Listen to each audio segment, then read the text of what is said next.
समस्त को praise the lord. Bible calendar bible पढ़िबा समय जुग और बाइबल रे लेखा जाइथिबा मास गुड़ी को बुझा पड़ु न थाए। से गुड़ी को बुझा पड़िबा को अच्छी कहले जिहुदी मानकर कैलेंडर अर्थात बाइबल रे लेखा जाइथिबा से कैलेंडर कौन ताहा बुझिबा को पड़िबो।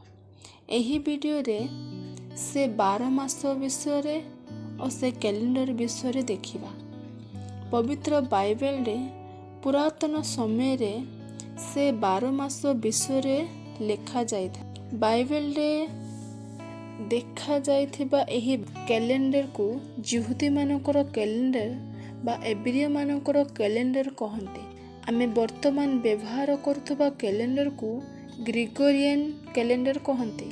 ग्रेगोरियन 1 द्वारा संगृहीत करा जाइथिबा एही कैलेंडर को ग्रेगोरियन कैलेंडर कहते।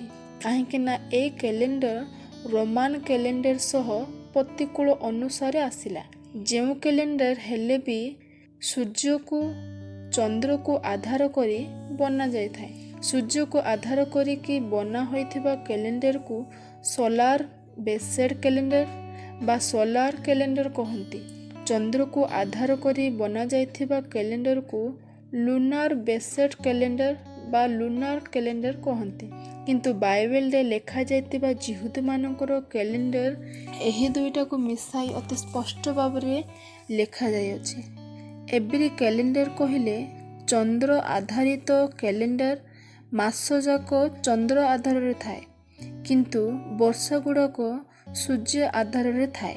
एही जिहुदी मानक कैलेंडर रे 12 मास थाए और केतक मास रे 29 दिन थाए और केतक मास रे 23 दिन थाए। कैलेंडर रो प्रथम मास को आबीब मास बोली कहंती, जहा कि मार्च और अप्रैल मध्य रे पड़ी थाए।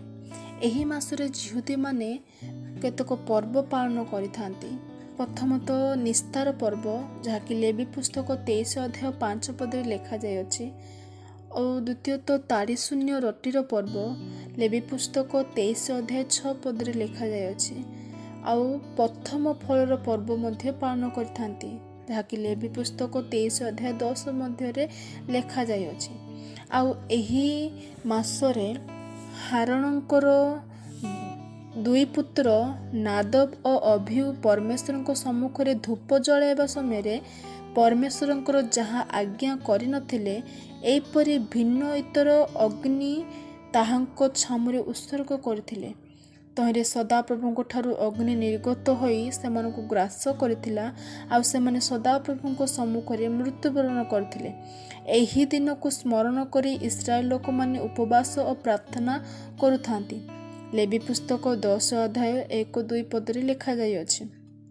आ मध्य मरियमकर मृत्यु प्रथम मासरे होइथिबा जगु एथि निमंते मध्य उपवास प्रार्थनार पर्व पालन करिथांती, जहा गणना पुस्तक 20 अध्याय 1 रे लेखा जाय अछि।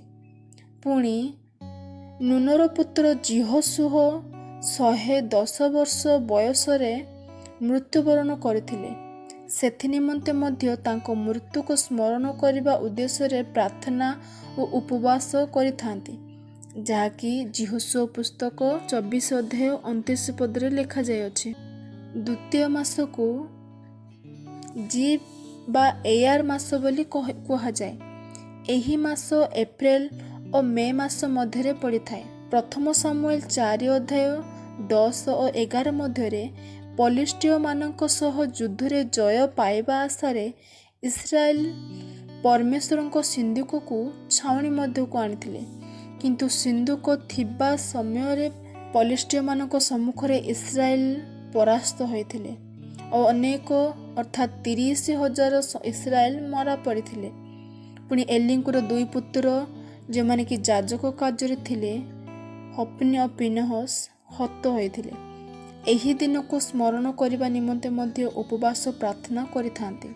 प्रथम सामुएल 4 अध्याय 11 पद ठारे लेखा जाय अछि।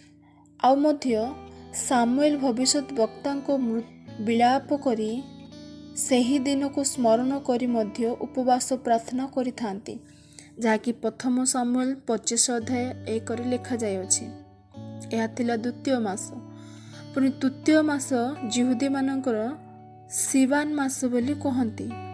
ଏହା ମେ ଓ ଜୁନ ମାସ ମଧ୍ୟରେ ପଡ଼ିଥାଏ। ଏହି ସିବାନ ମାସରେ ସେମାନେ ପେଣ୍ଟିକୋସ୍ ପର୍ବ ପାଳନ କରିଥାନ୍ତି, ଯାହା ଲେବି ପୁସ୍ତକ 23 ଅଧ୍ୟାୟ 15ରୁ 21 ମଧ୍ୟରେ ଲେଖାଯାଇଅଛି। ଆଉ ମଧ୍ୟ ଜାରବିୟମଙ୍କ ନାମକ ଜଣେ ଇସ୍ରାଏଲ ରାଜା ହୋଇଥିଲେ। ସେ ଜଣେ ଦୁଷ୍ଟ ରାଜା ଥିଲେ, କାରଣ ତାଙ୍କ ଦ୍ୱାରା ଜିହୁଦା ଓ ଇସ୍ରାଏଲ ନାମରେ ଦୁଇ ଗୋଷ୍ଠୀରେ ବିଭକ୍ତ ହୋଇଯାଇଥିଲେ। ଏହିପରି ରାଜା ଇସ୍ରାଏଲରେ କେବେ ହିଁ ଉତ୍ପନ୍ନ ନ ହୁଅନ୍ତୁ ବୋଲି ଜିହୁଦୀମାନେ ଏହି ମାସରେ ଉପବାସ ସହିତ ପ୍ରାର୍ଥନା କରିଥାନ୍ତି। ଚତୁର୍ଥ ମାସକୁ ତାମୁଜ ମାସ ବୋଲି କହନ୍ତି। ଏହି ମାସ ଜୁନ ଓ ଜୁଲାଇ ମାସ ମଧ୍ୟରେ ପଡ଼େ। ମଶା ସିଂହନ ପର୍ବତରୁ ପରମେଶ୍ୱରଙ୍କ ଅଙ୍ଗୁଳି ଲିଖିତ ଦୁଇ ପ୍ରସ୍ତରପଟା ଆଣି ପର୍ବତ ତଳେ ଇସ୍ରାଏଲର ପାପ, ଯାହା ସେମାନେ ବାଛୁରୀ ନିର୍ମାଣ କରି ନୃତ୍ୟ କରୁଥିଲେ, ତାହା ଦେଖି କ୍ରୋଧ କରି ସେହି ସାକ୍ଷ୍ୟ ପ୍ରସ୍ତର ଭାଙ୍ଗି ଦେଇଥିଲେ। ଏହି ଦିନକୁ ସ୍ମରଣ କରି ମଧ୍ୟ ଜିହୁଦୀମାନେ ଉପବାସ ଓ ପ୍ରାର୍ଥନା କରୁଥାନ୍ତି, ଯାହା ଯାତ୍ରା ପୁସ୍ତକ 32 ଅଧ୍ୟାୟ 19 ପଦରେ ଲେଖାଯାଇଅଛି। ପୁଣି ପଞ୍ଚମ ମାସକୁ ଏବ ମାସ ବୋଲି କୁହାଯାଏ। ଏହା ଜୁଲାଇ ଅଗଷ୍ଟ ମଧ୍ୟରେ ପଡ଼ିଥାଏ। ହାରଣ ଯାଜକଙ୍କୁ ମୃତ୍ୟୁକୁ ସ୍ମରଣ କରି ଏହି ମାସରେ ଉପବାସ ପ୍ରାର୍ଥନା କରିଥାନ୍ତି। ଗଣନା ପୁସ୍ତକ 20 ଅଧ୍ୟାୟ 28 ମଧ୍ୟରେ ଲେଖାଯାଇଅଛି। ପୁଣି ଷଷ୍ଠ ମାସକୁ ଇଲୁଲ ମାସ କୁହାଯାଏ। ଏହା ଅଗଷ୍ଟ ଓ ସେପ୍ଟେମ୍ବର ମାସ ମଧ୍ୟରେ ପଡ଼ିଥାଏ। ଏହି ମାସରେ ନିହିମିୟାଙ୍କ ଦ୍ୱାରା ଜିରୁସାଲମ ମନ୍ଦିର ପ୍ରାଚୀର ନିର୍ମାଣ କରାଯାଇଥିଲା। ତାହାର ପ୍ରତିଷ୍ଠା ଦିନକୁ ସ୍ମରଣ କରି ପ୍ରାର୍ଥନା ଓ ପର୍ବ ପାଳନ କରିଥାନ୍ତି। ନିହିମିୟା 12 ଅଧ୍ୟାୟ 37 ପଦରେ ଲେଖାଯାଇଅଛି। ଆଉ ମଧ୍ୟ ଯେ ପରମେଶ୍ୱରଙ୍କର ଇସ୍ରାଏଲକୁ ପ୍ରତିଜ୍ଞା କରିଥିବା ଯେଉଁ ଦେଶକୁ ଅଧିକାର କରାଇବା ନିମନ୍ତେ ପରମେଶ୍ୱର ଆଜ୍ଞା ଦେଇଥିଲେ ଅବା ପ୍ରତିଜ୍ଞା କରିଥିଲେ, ସେହି ଦେଶକୁ 10 ଜଣ ଅନୁସନ୍ଧାନ କରିବା ନିମନ୍ତେ ଯାଇ ସେହି ଦେଶର ଫଳକୁ ଆଣି ଅଶୁଭ ସମାଚାର ଇସ୍ରାଏଲ ଲୋକମାନଙ୍କୁ ଦେଇଥିଲେ। ଏହି ଦିନକୁ ସ୍ମରଣ କରି ମଧ୍ୟ ପ୍ରାର୍ଥନା କରିଥାନ୍ତି। ପୁଣି ସପ୍ତମ ମାସକୁ ତିସର ମାସ ବୋଲି କହନ୍ତି। ଏହି ମାସରେ ତୁରୀ ଧ୍ୱନିର ପର୍ବକୁ ପାଳନ କରିଥାନ୍ତି, ଯାହା ଲେବି ପୁସ୍ତକ 23 ଅଧ୍ୟାୟ 24 ପଦରେ ଲେଖାଯାଇଅଛି। ଗଣନା ପୁସ୍ତକ 29ର 1 ଓ 2 ମଧ୍ୟରେ ମଧ୍ୟ ଲେଖାଯାଇଅଛି। ଆଉ ଏହି ମାସରେ ପ୍ରାୟଶ୍ଚିତ ଦିବସ ଉପବାସ ପର୍ବ ମଧ୍ୟ ପାଳନ କରିଥାଏ। ଲେବି ପୁସ୍ତକ 23 ଅଧ୍ୟାୟ 27 ଓ ପ୍ରେରିତ ପୁସ୍ତକ 27ର 7 ପଦରେ ମଧ୍ୟ ଲେଖାଯାଇଅଛି। ପୁଣି ସଲୋମନଙ୍କ ଦ୍ୱାରା ମନ୍ଦିର ନିର୍ମାଣ ପ୍ରତିଷ୍ଠା ଦିନକୁ ମଧ୍ୟ ସ୍ମରଣ କରି ପାଳନ କରିଥାନ୍ତି, ଯାହାକି ପ୍ରଥମ ରାଜାବଳୀ 8 ଅଧ୍ୟାୟରେ ଲେଖାଯାଇଅଛି। ଅଷ୍ଟମ ମାସକୁ ବୁଲ ମାସ ବୋଲି କୁହନ୍ତି, ଯାହାକି ଅକ୍ଟୋବର ଓ ନଭେମ୍ବର ମାସ ମଧ୍ୟରେ ପଡ଼ିଥାଏ। ଏହି ମାସରେ ସିଦିକିୟ ନାମକ ଜଣେ ରାଜା ଥିଲେ, ଯାହାଙ୍କର ଚକ୍ଷୁ ଉପାଡ଼ି ଦିଆଯାଇଥିଲା। ତାହାଙ୍କ ଉଦ୍ଦେଶ୍ୟରେ ମଧ୍ୟ ପ୍ରାର୍ଥନା କରିଥାନ୍ତି। ଦ୍ୱିତୀୟ ରାଜାବଳୀ 25 ଅଧ୍ୟାୟ 7 ପଦରେ ଲେଖାଯାଇଅଛି। ପୁଣି ଜିହୁଦାର ପତନ ଓ ବନ୍ଧୁତ୍ୱ ନିମନ୍ତେ ମଧ୍ୟ ସ୍ମରଣ କରି ପ୍ରାର୍ଥନା ନିବେଦନ କରିଥାନ୍ତି, ଯାହାକି ଦ୍ୱିତୀୟ ରାଜାବଳୀ 25 ଅଧ୍ୟାୟରେ ମଧ୍ୟ ହିଁ ଲେଖାଯାଇଅଛି। ପୁଣି ନବମ ମାସକୁ କିସ୍ଲେଭ ମାସ ବୋଲି କହନ୍ତି। ଏହା ନଭେମ୍ବର ଓ ଡିସେମ୍ବର ମାସ ମଧ୍ୟରେ ପଡ଼ିଥାଏ। ଏହି ମାସରେ ପ୍ରଭୁଙ୍କର ବାକ୍ୟକୁ ଅଗ୍ନିରେ ପୋଡ଼ି ଦିଆଯାଇଥିଲା, ଯାହା ଜିରିମିୟ ପୁସ୍ତକ 36 ଅଧ୍ୟାୟ 23ରେ ଲେଖାଯାଇଛି। ଏହି ଦିନକୁ ସ୍ମରଣ କରି ପ୍ରାର୍ଥନା ଓ ଉପବାସ କରିଥାନ୍ତି। ପୁଣି ଦଶମ ମାସ ତିବେତ। ଏହି ମାସ ଡିସେମ୍ବର ଓ ଜାନୁଆରୀ ମଧ୍ୟରେ ପଡ଼ିଥାଏ। ପୁଣି 11ତମ ମାସକୁ ସିବାତ ମାସ ବୋଲି କହନ୍ତି, ଯାହାକି ଜାନୁଆରୀ ଓ ଫେବୃଆରୀ ମାସ ମଧ୍ୟରେ ପଡ଼ିଥାଏ। ବିନ୍ୟାମିନ ବିରୁଦ୍ଧରେ ଇସ୍ରାଏଲ ଯେପରି ଯୁଦ୍ଧ କରିଥିଲେ, ସେହି ଦିନକୁ ସ୍ମରଣ କରି ଜିହୁଦୀମାନେ ପ୍ରାର୍ଥନା ଓ ଉପବାସ କରିଥାନ୍ତି, ଯାହା ବିଚାର ପୁସ୍ତକ 20 ଅଧ୍ୟାୟରେ ଲେଖାଯାଇଅଛି। ପୁଣି 12 ମାସ ଅର୍ଥାତ୍ ଏହି ମାସର ନାମକୁ ଆଦାର ମାସ ବୋଲି କୁହନ୍ତି, ଯାହାକି ଫେବୃଆରୀ ଓ ମାର୍ଚ୍ଚ ମାସ ମଧ୍ୟରେ ପଡ଼ିଥାଏ। ଏହି ମାସରେ ମଶାଙ୍କ ମରଣକୁ ସ୍ମରଣ କରି ଉପବାସ ପ୍ରାର୍ଥନା କରିଥାନ୍ତି। ଦ୍ୱିତୀୟ ବିବରଣୀ 34 ଅଧ୍ୟାୟ 5 ପଦରେ ଲେଖାଯାଇଅଛି।